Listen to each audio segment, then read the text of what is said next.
What up, everybody? It's your boy Bonzo, and I am back with an update on my Orb Devo. And as you can tell, there is no Orb Devo going on.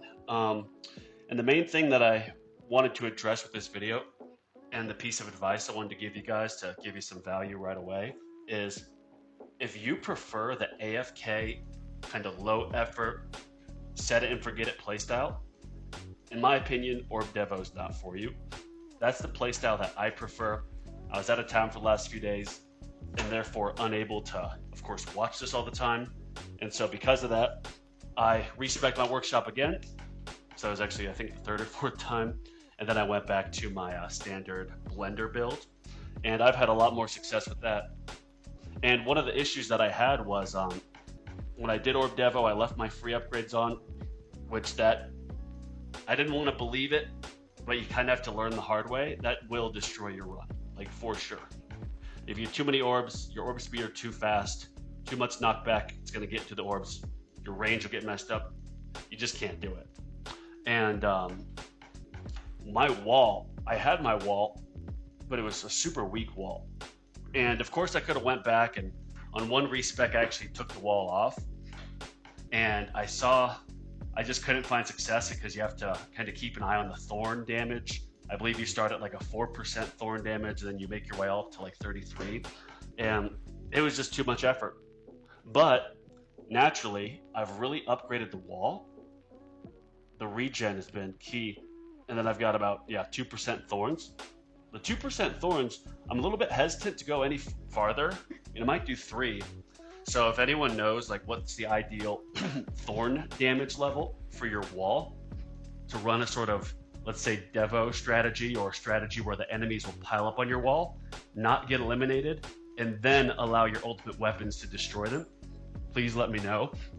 Because I'm thinking about keeping it at 2%, and the reason being is that when a boss comes up, of course each damage or each hit, it will hit the tower, it will damage itself via thorns. And then if you have your health regen high enough, you'll see that health just push right back up. Now, the only thing is, or this is kind of in your benefit, it's when the bosses come in, I think other units might do this too, but after they hit your tower and then they keep hitting it, the damage will, I believe, exponentially increase, which means they'll destroy themselves faster. So I'm kind of trying to find the sweet spot here with the build, but what I'm doing now is, because my wall's gotten a lot stronger, and I know you don't see it right now because it's being rebuilt, but I went from farming pretty much solely tier 3, now I'm farming like tier 6 during the day, and then at night I'm going to tier 3, and because of my wall being where it is, I found that my overnight runs on tier 3, which would usually last about 6 hours, now are lasting throughout the night, which is, of course, means more coins in my pocket. Usually I put all my gems into cards because I want to get those maxed out while I learn about modules and how they're merging, how to do it. And I think I've got a pretty good hold on it.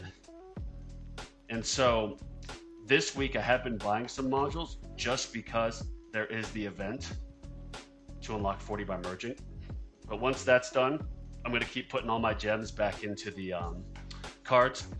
And then if there ever is an event or a featured epic tower of something that's actually good, not the junk that's out there today, then I'll put a lot of coins into that, or gems into that, excuse me. But yeah, that's my tip. If you want to be more of an AFK player, don't do Devo. For me, I like doing AFK, low effort, low maintenance, and so the blender build is kind of my sweet spot. But you can get creative with that and find a good level on your wall to where the enemies will pile up, and you'll kind of do a natural, call it Orb Devo, even though I don't think that's technically the term because your wall is doing it. But you get my point. A strategy where the enemies pile up and then your ultimates take them out. So yeah, appreciate you guys watching. If you have any input, if I'm wrong on something, please let me know, and I'll see y'all later.